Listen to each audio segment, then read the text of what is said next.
শয়তানের ওয়াসওয়াসা থেকে পানাহ চেয়ে পরম করুণাময় আল্লাহ রাব্বুল আলামিনের নামে শুরু করছি। তাবারাকাল্লাযী জাআলা ফিস সামাই বুরুজাও ওয়া জাআলা ফিহা সিরাজাও ওয়া কমারাম মুনীরা وهو الذي جعل الليل والنهار خلفة لمن أراد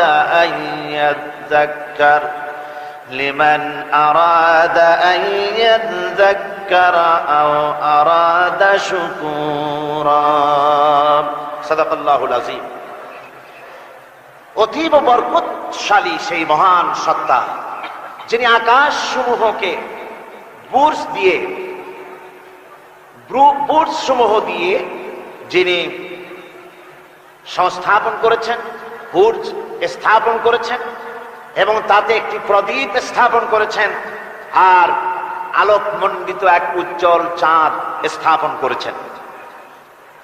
ওয়াহুয়াল্লাযী জাআলাল লাইলা ওয়ান নাহারা খিলফা, আর তিনি রাত এবং দিনকে পরস্পরের স্থলাভিষিক্ত বানিয়েছেন। লিমান আরাদা আন ইয়াযাক্কারা আও আরাদা শুকুরা, তাদের জন্য যারা এর থেকে উপদেশ অর্জন করতে চায়, জ্ঞান লাভ করতে চায় এবং শুকর আদায় করতে চায়। শুকর আদায়কারীর জন্য, জ্ঞান অন্বেষণকারীদের জন্য আল্লাহ পাক এগুলি করেছেন। এখানে বুর্জ শব্দের অর্থ হচ্ছে প্রাসাদ বা সুদৃঢ় স্থাপত্য। প্রাচীন খগোল বিজ্ঞানে বুর্জ বলা হতো সেই 12টি কক্ষপথকে। কোন কোন মুফাসসির এই বুর্জকে বলেছেন গ্রহকে বুর্জ হিসাবে তারা ব্যাখ্যা করেছেন। আসলে আল্লাহ রাব্বুল আলামিন তিনি মহাশূন্যকে যে কিভাবে সজ্জিত করেছেন, কত সুন্দরভাবে করেছেন, তার ব্যাখ্যা কোরআনে কারীমের বিভিন্ন জায়গায় এসেছে। আল্লাহ পাক বলছেন, وَلَقَدْ جَعَلْنَا فِي السَّمَاءِ بُرُوجًا وَزَيَّنَّاهَا لِلنَّاظِرِينَ।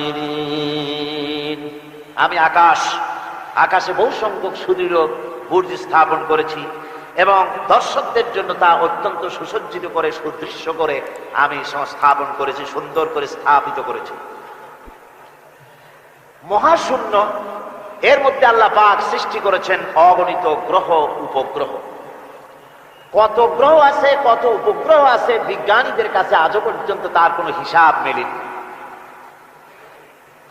মহাশূন্যে আল্লাহ পাক, মহাশূন্যের মহাবিস্ময়। বর্তমান বিজ্ঞান ক্রমান্বয়ে আশ্চর্য হয়ে যাচ্ছে তাদের নতুন নতুন আবিষ্কারের মাধ্যমে, চিন্তা ভাবনার মাধ্যমে, যে মহাশূন্য আল্লাহ পাক মহাস্রষ্টা কি করে রেখেছেন। একটি বিশাল এক বিস্ময়ের কারখানা। সেখানে রয়েছে মিল্কি ওয়ে, যাকে বলা হয় ছায়াপথ। বিজ্ঞানীরা বলেছেন প্রায় 20,000 কোটি তারকা রয়েছে এই মিল্কি ওয়ের ভেতরে, ছায়াপথের ভেতরে। আবার কেউ কেউ বলেছেন যে সেই তারকার সংখ্যা বলা সম্ভব হবে না। সমুদ্র সৈকতের বালুকণা গণা তবুও সম্ভব, কিন্তু আকাশের তারকারাজি গণা সম্ভব নয়।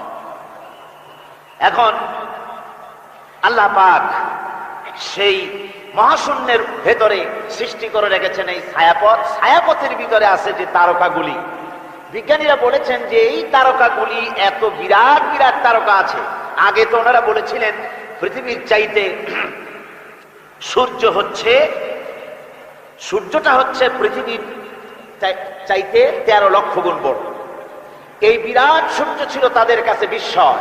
এখন তারা বলছেন না, মিল্কি ওয়ের ভিতরে যে সমস্ত তারকার সন্ধান আমরা পেয়েছি, সে সমস্ত তারকা এত বড় বড় বিরাট দানবের মতো, যে ওর এক একটা তারকার ভেতরে যে সূর্য পৃথিবীর চাইতে 13 লক্ষ গুণ বড়, এরকম অন্তত 3 কোটি সূর্যকে একটা তারকার মধ্যে ঢুকিয়ে দেওয়া যায়। সুবহানাল্লাহ, কি বিশাল ঘটনা। এখন এই তারকা, এই গ্রহ এবং উপগ্রহ রাজি মহাশূন্যে সব পরিভ্রমণ করছে, কেউ কিন্তু দাঁড়িয়ে নাই। বিজ্ঞানীরা বলছেন, কেউ বলেছেন সূর্য ঘোরে, কেউ কয় না পৃথিবী ঘোরে, কেউ কয় না ওই চন্দ্র ঘোরে, কেউ কয় যে না আমরা মিলে সবাই ঘুরি। এখন আসলে বিষয়টা কি, কে ঘোরে আর কে ঘোরে না? আসল কথাটা নিতে হবে কোরআনের কাছ থেকে। কার কাছ থেকে? ওই চন্দ্র সূর্যের স্রষ্টা যিনি, মহাবিশ্বের স্রষ্টা যিনি, তিনি বলতে পারবেন যে আসলে ঘোরে কে। আল্লাহ রাব্বুল আলামিন বলেন ওয়া কুল্লুন ফি ফালাকিন ইয়াসবাহুন, মহাশূন্যের উপরে যা কিছু আছে সব সন্তরণশীল, সব গতিশীল, কেউ দাঁড়িয়ে নাই, সব সাঁতার কাটতেছে, সব ছোটাছুটি করছে। ছোটাছুটি করছে, তা আবার এত দ্রুত গতি, এক একটা যে গতির কথা আমরা চিন্তা করতে পারবো না। ভীষণ তীর্যক গতিতে সব ছুটছে তো ছুটছে, কিন্তু ওখানে আবার কোনো ট্রাফিক পুলিশ নাই। আছে নাকি ট্রাফিক পুলিশ? আমাদের দেশে রাস্তাঘাটে কত ট্রাফিক পুলিশ আর কত ট্রাফিক সিগন্যাল লাইট। একদিকে ট্রাফিক পুলিশের হাতছানি, আর একদিকে ট্রাফিক লাইটের চোখ রাঙানি। এরপরেও অ্যাক্সিডেন্টের অভাব নাই, ঠিক কিনা কর? বেচারা বেবি ট্যাক্সি, গরিব মানুষ রাস্তার এক পাশ দিয়ে যায়, আর ওই দত্তের মতো ট্রাক এসে এক ধাক্কা মারে, গরিব বেচারা বেবি ট্যাক্সি 3 ঠ্যাং উপরের দিকে দিয়ে রাস্তার পাশে বসে আল্লাহ আল্লাহ করে। আমাদের ট্রেন লাইনে অ্যাক্সিডেন্ট, ওই গাড়ির লাইনে অ্যাক্সিডেন্ট, এত কিছু থাকা সত্ত্বেও কিন্তু ওই মহাশূন্যে কোনো সিগন্যাল লাইট নাই, কোনো ট্রাফিক পুলিশ নাই। এই বিশাল চাঁদ, এই বিশাল সূর্য, এবং সূর্যকে গিলে খেতে পারে, কোটি কোটি সূর্য গিলে খেতে পারে এমন তারকা, অথচ অ্যাক্সিডেন্ট নেই। আছে অ্যাক্সিডেন্ট? আল্লাহ রাব্বুল আলামিন এখানে মহাশক্তিশালী অদৃশ্য সীমারেখা সৃষ্টি করেছেন। কোরআনে কারীমে রাব্বুল আলামিন বলেন লাশ-শামসু ইয়ানবাগী লাহা আন তুদরিকাল কামারা ওয়ালাল-লাইলু সাবিকুন নাহার ওয়া কুল্লুন ফি ফালাকিন ইয়াসবাহুন। প্রবল জ্ঞানী হইবে যাহারা, আপন মনেতে বুঝিবে তাহারা, রাত্রি পারে না আগে যাইবার, দিনের স্থান করি অধিকার। চন্দ্র বাঁধে না সূর্যের গায়েতে, সূর্য পারে না চন্দ্রকে ধরিতে, যার যে স্থান বহল রাখিয়া ভ্রমণ করিছে খোদাকে ডরিয়া। সুবহানাল্লাহ ওয়া বিহামদিহি ইলা আজালিন মুসাম্মা, একটা নির্দিষ্ট সময় সীমা পর্যন্ত আপন আপন কক্ষপথে সব ছুটবে আর ছুটবে, কারো সঙ্গে কারো সংঘর্ষ হবে না। যেরকম সুবহানাল্লাহ। এরপরে ওই মহাশূন্যে অসংখ্য তারকারাজি আল্লাহ সৃষ্টি করে রেখেছেন। এত সুন্দর সুন্দর তারকা আল্লাহ বানিয়েছেন। আল্লাহ রাব্বুল আলামিন বলেন ওয়ালাকাদ যায়্যানাস সামাআদ দুনিয়া বিমাসাবিহা ওয়া জাআলনাহা রুজুমান লিশ-শায়াতিন। এই দুনিয়ার আকাশ খানিকে তারকা প্রদীপ দিয়া সাজায় রেখেছি মনের মতন, দেখো তুমি তাকাইয়া, কি সুন্দর করে তারকাগুলি বানিয়ে রাখলাম, তাকিয়ে দেখো। বিজ্ঞানীরা বলেছেন এমন এমন অনেক তারকা আছে যা আমরা চোখে দেখি না, খালি চোখে ধরা পড়ে না। ওই তারকা এত ঊর্ধ্বে, ওই তারকা যেদিন তৈরি করা হয়েছে সেদিন থেকে নিয়ে আজ পর্যন্ত ওই তারকাগুলির আলো পৃথিবীর মাটি স্পর্শ করে নাই। সুবহানাল্লাহ। অথচ আলোর গতি হচ্ছে প্রতি সেকেন্ডে 1,86,000 মাইল। এই এর সেকেন্ড এক, আপনার একে বলা হয় লাইট ইয়ার, আলোকবর্ষ। এই হিসাবের সেকেন্ড, এই হিসাবের মিনিট, এই হিসাবের সপ্তাহ, মাস এবং বর্ষ, এরকম অসংখ্য লাইট ইয়ার আলোকবর্ষ চলে গিয়েছে, আজও পর্যন্ত সেই তারকার আলো পৃথিবীর মাটি স্পর্শ করে নাই। তাহলে সেই তারকা কোথায়? সুবহানাল্লাহ। যারা একটু আল্লাহরে গাইল দিতে পারে, একটু আল্লাহ এবং ইসলামকে অস্বীকার করতে পারে, তারা আবার হিরো হয়ে যায়। দেখছেন না অবস্থা? হিরো হয়ে যায়। ওরা বলে আল্লাহ নাই, আকাশ থেকে বলে যে মহাকাশ, আসলে তো মহাকাশ না, ওটা অনেক দূরে, তাই নীলা নীলা দেখা যায়, অন্ধকার অন্ধকার, ওরকম নীল রঙের দেখা যায়, আসলে আকাশ বলতেও কিছু নাই। এরপরে ইউরি গ্যাগারিন, যিনি প্রথম মহাশূন্য পরিভ্রমণ করেছিলেন, তিনি মহাশূন্য পরিভ্রমণ করে ফিরে এসে বলেছিলেন মহাশূন্য পরিভ্রমণ করে ফিরে এলাম। মুসলমানেরা যাকে আল্লাহ বলে, খ্রিস্টানের যাকে গড বলে, আল্লাহ আর খ্রিস্টান সেই গডের অস্তিত্ব লক্ষ লক্ষ মাইলের কোথাও দেখি নাই, পাই নাই। আমি বলি বেকুব, আল্লাহরে তুমি দেখবা, তুমি তো তোমার নিজের শরীরও দেখো না। তোমার মাথাটার পেছনটা দেখতে কেমন, তোমার পিঠটা দেখতে কেমন, তোমার বডির একদম পেছনের অংশটা দেখতে কেমন, তা কি জিন্দিগিতে আয়না ছাড়া দেখতে পেরেছো কোনোদিন? নিজের শরীরে দেখতে পাও না, আর শরীরের স্রষ্টা মহান আল্লাহকে দেখতে চাও, দারুণ দুঃসাহস পোষণ করতেছ। আল্লাহ পাকের ওই মহান সৃষ্টি, এই বিশাল সৃষ্টির তুলনায় আমাদের অবস্থান কোথায়? আমাদের অবস্থান হচ্ছে মহাসমুদ্রের ভিতরে কাগজ দিয়ে নৌকা বানায়া যদি ছেড়ে দেওয়া যায়, তো মহাসমুদ্রে কাগজের নৌকাটার যে অবস্থা, এই আল্লাহর মহাবিশ্বে মহাশূন্যের ভেতরে স্পেস, মহাশূন্য আল্লাহর মহাসৃষ্টি, এর ভেতরে আমাদের অবস্থানও আটলান্টিক মহাসাগরে কাগজের নৌকাটা যেমন, আমাদের পৃথিবীর অবস্থাটা তেমন। সুবহানাল্লাহ, আল্লাহ কত বিরাট, সুবহানাল্লাহ। আমার বন্ধুগণ, আল্লাহ পাক বলছেন যে এইভাবে করে আমি চন্দ্র সৃষ্টি করেছি এবং সূর্য সৃষ্টি করেছি। ওয়াজআলা ফীহা সিরাজা ওয়া কামারাম মুনীরা, সেখানে একটা প্রদীপ আমি জ্বালিয়েছি, সেই প্রদীপটা হচ্ছে সূর্য। এই সূর্যটা হচ্ছে বিশাল, যা পৃথিবী থেকে 9,30,00,000 মাইল দূরে যে সূর্য অবস্থান করছে, এত দূরে থাকা সত্ত্বেও এই সূর্যের দিকে মানুষ খালি চোখে তাকাতে পারে না, এত উত্তপ্ত। সূরা নাবার মধ্যে আল্লাহ বলেছেন এটাকে ওয়াজআলনা সিরাজাও ওয়াহাজা, উত্তপ্ত, অতি উজ্জ্বল, অতি উত্তপ্ত প্রদীপ এই সূর্যটাকে আল্লাহ বলেছেন।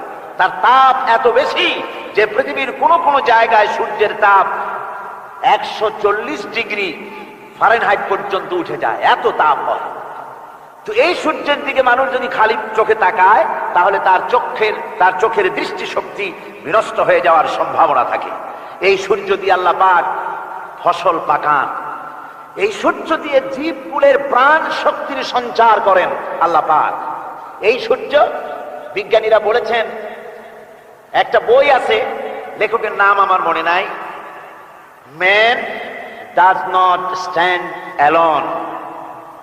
এই বইয়ের ভিতরে এই বিজ্ঞানী লিখেছেন, আল্লাহর সৃষ্টি রহস্য সম্পর্কে লিখেছেন যে সূর্য যেখানে এখন আছে, স্রষ্টা নিশ্চয়ই একজন আছেন, তিনি বলছেন যে সূর্য যেখানে আছে ওখান থেকে যদি কিছু নিচে নেমে আসতো সূর্য, তাহলে গোটা পৃথিবী পুড়ে ছাই হয়ে যেত। আর যেখানে আছে ওখান থেকে যদি কিছু উপরে উঠে যেত, গোটা পৃথিবী হিম শীতলতায় গোটা পৃথিবী ফ্রিজ হয়ে যেত। অথচ একটা মাপা একটা জায়গায় আল্লাহ পাক এই সূর্যকে রেখেছেন, সুবহানাল্লাহ পড়েন। আবার চন্দ্রকেও এমন একটা মেজারমেন্ট করা জায়গা আল্লাহ রেখেছেন, এই চন্দ্র যদি উপরে উঠে যেত, যেখানে আছে সেখান থেকে গোটা পৃথিবীটা মরুভূমি হয়ে যেত। আর যেখানে আছে সেখান থেকে যদি নিচে নেমে আসতো কিছুটা, তাহলে গোটা পৃথিবী বন্যায়, প্লাবনে গোটা পৃথিবী ভেসে চলে যেত। সুবহানাল্লাহ বিহামদিহি। এই চন্দ্রকে আল্লাহ পাক এভাবে রেখেছেন, সূর্যকে এভাবে রেখেছেন।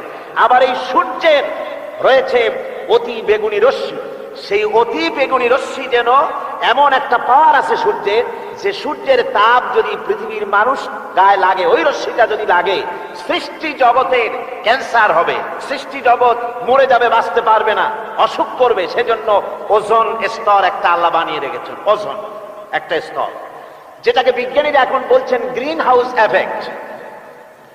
এই ওজোন স্তরে ফাটল ধরেছে, বিজ্ঞানীরা লক্ষ্য করেছেন ওজোন স্তরে ফাটল ধরে সূর্যের সেই ক্ষতিকারক পাওয়ারটা পৃথিবীর মাটির কাছে চলে আসতেছে। এখন এটাকে ঠেকাবার ব্যবস্থা করা হচ্ছে। আমার বন্ধুগণ, এটা কেন হচ্ছে? আল্লাহ রাব্বুল আলামিন বলেন, ওয়ামা আসাবাকুম মিন মুসিবাতিন ফাবিমা কাসাবাত আইদিকুম, তোমাদের উপরে যত বিপদ আসে, মুসিবত আসে, সব তোমাদের হাতের কামাই করা, দুই হাতের কামাই করা, দু হাত দিয়ে যা কামাই করেছো তার ফল তোমাদের পেতে হচ্ছে। গ্রিন হাউস এফেক্ট কেন হলো? কারণ হচ্ছে আমাদের গাড়ি থেকে যে কার্বন ডাই অক্সাইড, কালো ধোঁয়া আমরা বের করি, আমাদের মিল কলকারখানা থেকে যে চিমনি থেকে কালো ধোঁয়া বের হয়, এগুলিকে শোষণ করার জন্য, এগুলিকে নষ্ট করার জন্য হলো গাছ। গাছ হলে মানুষের বন্ধু। আমরা জনমের মতো গাছ কাটি, লাগাই না। এভাবে করে প্রকৃতির ভারসাম্য আমরা নষ্ট করেছি।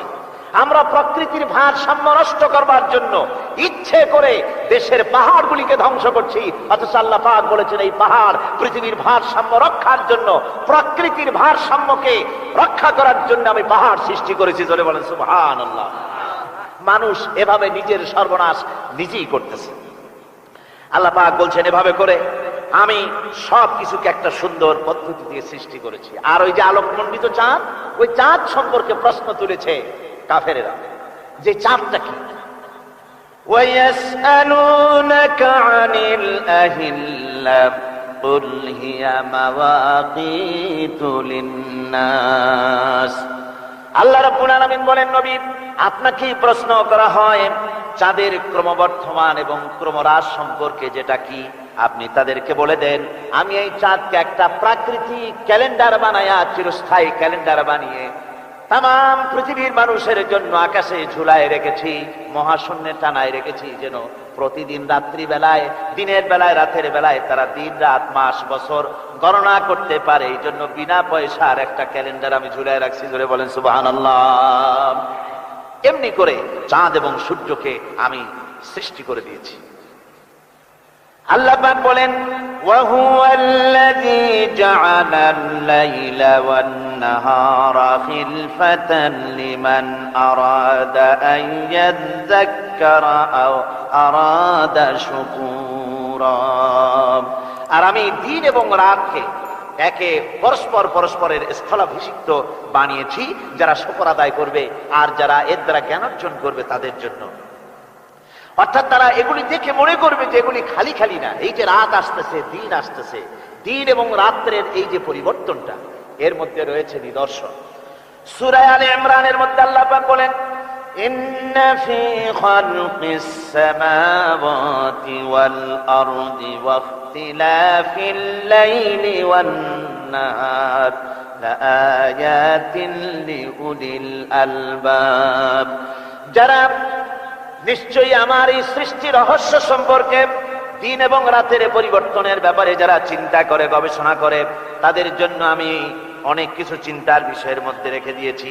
তারা এসব আমার সৃষ্টি নৈপুণ্যতা দেখে তারপরে তারা হতবাক, বিস্ময় বিমুখ হয়ে তারা বলে, এগুলি দেখে আর বলে আল্লাযীনা ইয়াযকুরুনাল্লাহা কিয়ামান ওয়া কুউদান ওয়া আলা জুনুবিহিম ওয়া ইয়াতাফাক্কারুনা ফি খালকিস সামাওয়াতি ওয়াল আরদ।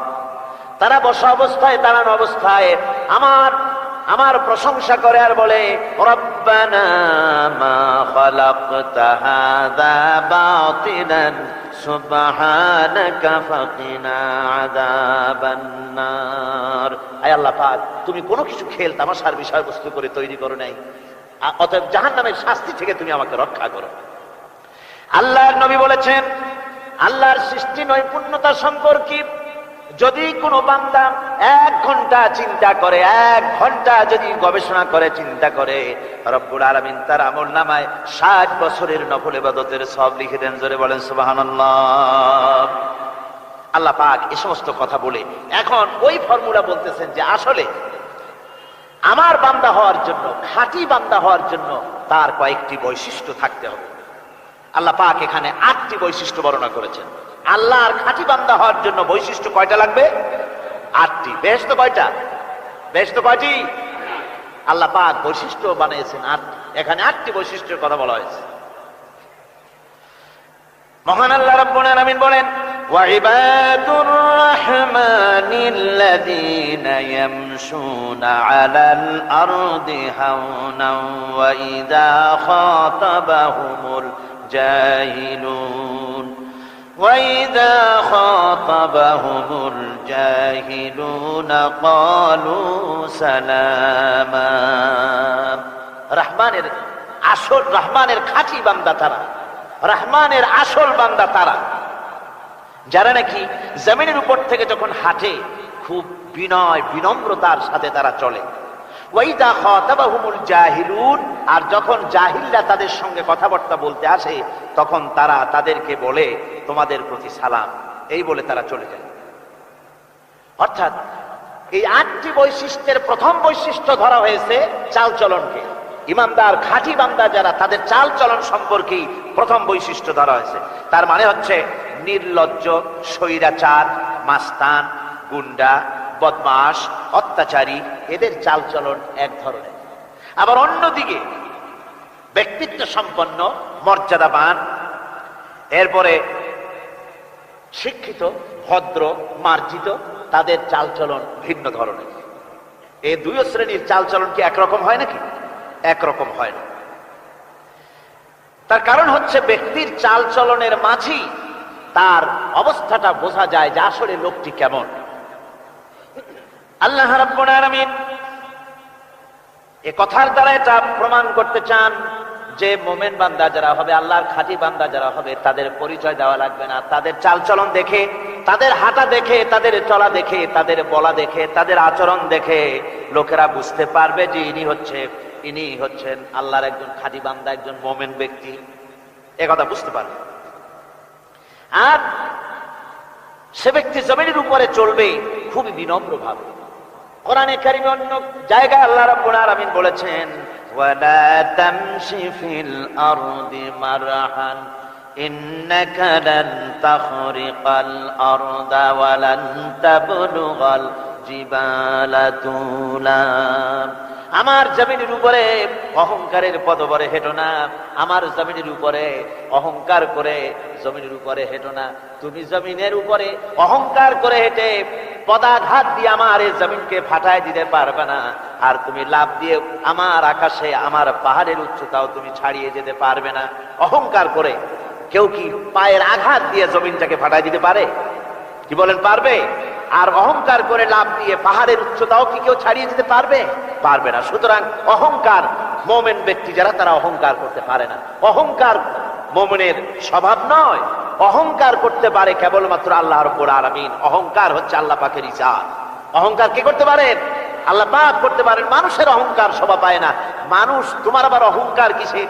এক ফোঁটা নাপাক পানি দিয়ে যার জন্মের উৎস, এমন নাপাক পানি যা শরীর থেকে নির্গত হলে পরে গোসল করা ফরজ হয়ে যায়, এমন এক ফোঁটা নাপাক পানি যার জন্মের উৎস, তার অহংকার কিসে? অহংকার করবেন আল্লাহ রাব্বুল আলামিন। হাদিসে কুদসির ভিতরে এসেছে, আল্লাহ পাক বলেছেন, যে ব্যক্তি অহংকার করে সেজন্য আমার চাদর নিয়ে টানাটানি করে। জোরে করে নাউযুবিল্লাহি মিন যালিক। সুতরাং মুমিন বান্দা যিনি হবেন, আল্লাহর খাঁটি বান্দা, রহমানের খাঁটি বান্দা, সে ব্যক্তি কখনো জমিনের উপরে অহংকারের সাথে চলাফেরা করবে না, বরং তার চাল চলন হবে অত্যন্ত বিনম্র। আর কি? আর হলো জাহিলদের সঙ্গে সে কোনো বিতর্কে লিপ্ত হবে না। জাহিলরা গালাগালি দেবে, গালাগালির জবাবে সে গালাগালি দেবে না। জাহিলরা অত্যাচার করবে, অত্যাচারের জবাবে সে অত্যাচার করবে না, বরং তাদেরকে দেখলে, তারা অত্যাচার করতে আসলে, তারা গালাগালি দিলে তাদের জবাবে ইদফা বিল্লাতি হিয়া আহসান, তাদের জবাবে তাদেরকে সালাম দিয়ে সেখান থেকে তারা কেটে পড়বে। সূরা কাসাসে অন্য জায়গায় আল্লাহ রাব্বুল আলামিন এ কথা আবার এভাবে বলতেছেন, ওয়াইজা সামিউল লাগওয়া আ'রাদু আনহু ওয়া ক্বালু লানা আ'মালুনা ওয়া লাকুম আ'মালুকুম সালামুন আলাইকুম লা নাবতাগিল জাহিলিন। আল্লাহ পাক বলছেন যে যখন মুমিনেরা পরস্পরে মুমিনদের সাথে জাহিলদের যখন দেখা সাক্ষাৎ হয়ে যায়, যখন ঝগড়ায় লিপ্ত হতে চায়, তখন মুমিনেরা যারা মুমিন বান্দা, আল্লাহর খাঁটি বান্দা, তারা বলবে যে তোমাদের আমলের প্রতিফল তোমরা পাবা, আমাদের কৃতকর্মের ফল আমরা পাবো। সুতরাং তোমাদের প্রতি সালাম, তোমাদের সাথে আমাদের কোনো সম্পর্ক নাই। ঝগড়াঝাটি না করে তারা ফিরে আসবে। আল্লাহ পাক এরপরে বলেন, والذين يبيتون لربهم سجدا وقياما। রহমানের খাঁটি বান্দা তারাই আরেকটি বৈশিষ্ট্য, তাদের এই 2 নম্বরের বৈশিষ্ট্য বার বলা হচ্ছে। রহমানের, আল্লাহর খাঁটি বান্দার 2 নম্বরের বৈশিষ্ট্য যেটা, সেটা হচ্ছে এই যে তারা রাত কাটায় তার রবের হুজুরে, আল্লাহর দরবারে সেজদা দিয়ে দাঁড়িয়ে থেকে কান্দাকাটি করে তারা রাত গুজরান করে। জোরে বলেন সুবহানাল্লাহ। আর এর বিপরীত যারা, তারা রাত কাটায় রাতের বেলা মদ, জুয়া, সিনেমা, গান বাজনা, অশ্লীলতা, নাটক, হাবিজাবি গল্প গুজব করে তারা তাদের রাত কাটায়। আর যারা মোমেন বান্দা, আল্লাহর বান্দা, যারা খাঁটি বান্দা, তারা এই রাত তারা আল্লাহর ইবাদতের ভিতর থেকে কান্দাকাটির মধ্য দিয়ে দাঁড়িয়ে দাঁড়িয়ে অথবা সেজদার ভিতরে তারা তাদের রাত কাটিয়ে দেয়। কোরআনে কারীম আল্লাহ রাব্বুল আলামিন একথা এভাবে বলেছেন, তাতাজাফা জুনুবুহুম আনিল মাদাজি' ইয়াদউনা রাব্বাহুম খাওফান ওয়া তামআ। আমার মুমিন বান্দারা তাদের পার্শ্বদেশ এবং পৃষ্ঠদেশ বিছানার উপরে বেশি রাত থাকে না। তারা তাদের রবের প্রতি রবের ভয়, আল্লাহর ভয়, আশা এবং আশা পোষণ করে। আর তার আল্লাহকে ভয় করে তারা বিছান থেকে নিজের পিঠকে আলাদা করে নিয়ে তারা রাতের বেলায় আমার কাছে কান্দে, আমার কাছে দোয়া করে, তারা কান্দে, ইবাদত করে। সূরা যারিয়াতের ভিতরে রব্বুল আলামিন বলতেছেন, কানু কালিলাম মিনাল লাইলি মা ইয়াহজাউনা ওয়া বিল আসহারি হুম ইস্তাগফিরুন। আমার এই মুমিন বান্দাগুলি, আমার খাঁটি বান্দা যারা, তারা সারা রাত ঘুমায় না, রাতের একটা অংশ মাত্র তারা ঘুমায়, সারা রাত ঘুমায় না, একটা অংশ তারা ঘুমায়, আর বাকি অংশটুকু শেষ রাত্রে তারা ওঠে আর আমার দরবারে তারা কান্দে, মাপ চায় আর কাঁদতে থাকে, চোখের পানি ফেলতে থাকে। আল্লাহ রাব্বুল আলামিন শেষ রাত্রে প্রথম আকাশে আসেন। হাদিস শরীফে এসেছে, প্রথম আকাশে আল্লাহ রাব্বুল আলামিন এসে দুনিয়ার মানুষকে ডাকেন, কে আছো? গুনাহ করে জীবন বোঝাই করে ফেলেছো, নাফরমানি করেছো, গুনাহ করেছো, অথবা বিপদে পড়েছো, ঋণগ্রস্ত হয়ে পড়েছো, অসুবিধায় পড়েছো, মামলা মোকদ্দমায় পড়েছো, আমার কাছে মাপ চাও, আমার কাছে সাহায্য চাও। এই সময় যে সমস্ত বান্দারা আরামের ঘুমকে হারাম করে আল্লাহর দরবারে কাঁদতে থাকে, তাহাজ্জুদের নামাজ আদায় করে যখন হাত তুলে কাঁদে, আল্লাহ পাক তখন এই দৃশ্য দেখে ফেরেশতাদের বলেন, ও আমার ফেরেশতারা, আমার ওই বান্দাগুলি কাঁদে কেন? সমস্ত মানুষ যখন ঘুমানো, এই বান্দাগুলি কাঁদে কেন বলো? ফেরেশতারা বলে, আল্লাহ তুমি তো ভালো করে জানো। ফেরেশতারা বলে, আল্লাহ জান। আল্লাহ পাক বলবেন, তবুও তোমাদের মুখ থেকে শুনতে চাই। ফেরেশতারা তখন বলবে, রব্বুল আলামিন তোমার বান্দা গুনাহ করেছে, জাহান্নামের ভয়তে তোমার কাছে কাঁদতেছে, তোমার ভয়তে কাঁদে, জাহান্নামের ভয়তে কাঁদে। আল্লাহ জিজ্ঞেস করেন, ফেরেশতারা, ওরা যে আমার ভয়তে কাঁদে, ওরা কি আমারে দেখছে নাকি? ফেরেশতারা বলে, না খোদা তোমারে দেখে নাই। আল্লাহ পাক বলেন, ওরা আমার যে জাহান্নামের ভয়তে কাঁদে, ওই জাহান্নাম তারা দেখেছে নাকি? ফেরেশতারা বলে, না আল্লাহ, তোমার জাহান্নাম ওরা দেখে নাই, তোমার বেহেশত কিছুই দেখে নাই। আল্লাহ পাক বলেন, ও আমার ফেরেশতারা, এই বান্দাগুলি আমার দোজখ দেখে নাই, আমাকে দেখে নাই, হাসর মিজান সিরাত কিছুই দেখে নাই, শুধু কোরআনের কথা শুনে, আমার নবীর কথা শুনে, আমার কোরআনের কথা শুনে বিশ্বাস করে আরামের ঘুমকে হারাম করে কিভাবে কাঁদতেছে তাকায় দেখ। আমার রহমতের দরিয়ায় জোশ মেরে গেছে, তোরা সাক্ষী থেকে যা, আমার ওই ক্রন্দনরত বান্দাগুলিকে আমি আল্লাহ মাফ করে দিলাম। আমার ভাইয়েরা, আল্লাহ পাক বলেন, আম্মান হুয়া কানিতুন আনা আল-লাইলি সাজিদাও ওয়া কাইমা। আল্লাহ রাব্বুল আলামিন বলেন, সিজদার ভিতরে আর দাঁড়ানোর ভিতরে আমার এই বান্দাগুলি আখিরাতে আমার সঙ্গে দেখা করা লাগবে এই ভয়তে, জাহান্নামের ভয়তে তারা কাঁদে, এভাবে কাঁদতে থাকে। আর আল্লাহ পাক ওই সময় তাদের গুনাহ মাফ করতে থাকেন। কোরআনে কারীমের ভিতরে আল্লাহ পাক বলেন, সারা রাত ঘুমাতে আল্লাহ নিষেধ করেছেন, সারা রাত যেন ঘুমায় না, পাইকারি ধরে ঘুমায় না, একটু জাগো। ওয়াযকুর ইসমা রাব্বিকা বুকরাতান ওয়া আসীলা। সকাল এবং সন্ধ্যায় তোমার প্রভু, তোমার রবের জিকির করো, স্মরণ করো। ওয়া মিনাল লাইলি ফাসজুদ লাহু ওয়া সাব্বিহহু লাইলান তাওয়িলা। তোমার রাতের বেলায় রাতের একটা অংশ সেজদায় অবনত হও, আর রাতের দীর্ঘ সময় ঘুমায় থেকো না, হয় একটা লম্বা সময় ঘুমাও, কিন্তু একটা অংশ রাখো যে সময় তুমি আমার দরবারে সেজদায় পড়ে যাবে, কাঁদবে। আমার বন্ধুগণ, রাতটা ওয়াজআলনাল লাইলা সুবাতা, আল্লাহ রাব্বুল আলামিন ওয়াজআলনা সুবাতাও আছে, ওয়াজআলনান নাওমা সুবাতা ওয়াজআলনাল লাইলা লিবাসা, ঘুমকে বানাইছেন আল্লাহ শান্তির বাহন, আর রাতকে করেছেন আচ্ছাদন। রাতকে কি করেছেন? আচ্ছাদন। রাতকে একটা পর্দা লাগিয়ে দিয়েছেন, রাতের পর্দা। যেহেতু প্রেম ভালোবাসা ঢোল পিটায় করা যায় না, ঢোল পিটায় প্রেম করা যায় যায় না। মানুষকে দেখায় দেখায় প্রেম ভালোবাসা করা যায় না, এটা হলো দুনিয়ার রীতিনীতি।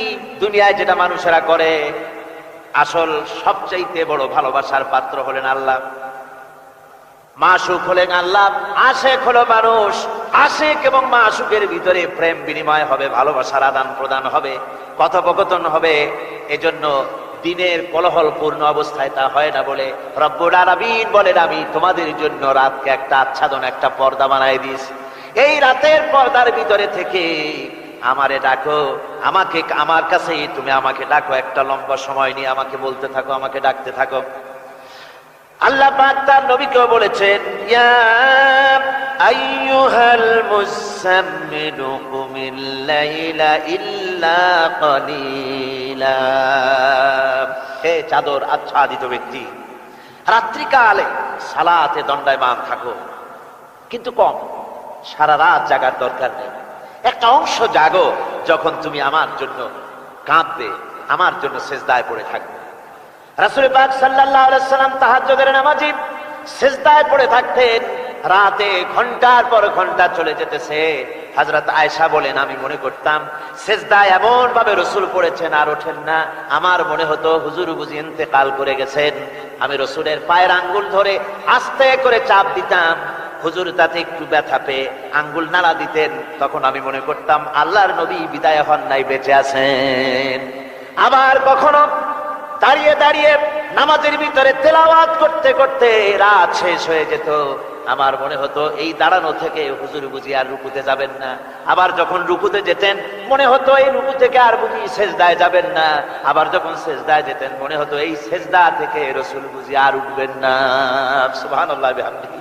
সাহাবায়ে কেরাম জিজ্ঞেস করতেন, হে রাসূল, হযরত আয়েশা জিজ্ঞেস করে, হে রাসূল, আপনি এত কাঁদেন কেন, এত ইবাদত করেন, এত রাত জাগেন? হযরত আয়েশা বলেছেন, আল্লাহ নবী দাঁড়িয়ে দাঁড়িয়ে তেলাওয়াত করতে করতে, দাঁড়িয়ে দাঁড়িয়ে নামাজ পড়তে পড়তে পাও মোবারক, কদম মোবারক এমন ভাবে ফুলে যেত, সকালবেলায় জুতার মধ্যে পাও ঢুকতো না। সুবহানাল্লাহ। এইভাবে রাসূল পাক কষ্ট করতেন। জিজ্ঞাসা করো, এত ইবাদত কেন করেন? আপনার তো আগের পিছের সমস্ত গুনাহ আল্লাহ মাফ করেছেন, কোনো গুনাহ আপনার নাই, তবু আল্লাহ বলে দিয়েছেন, নবী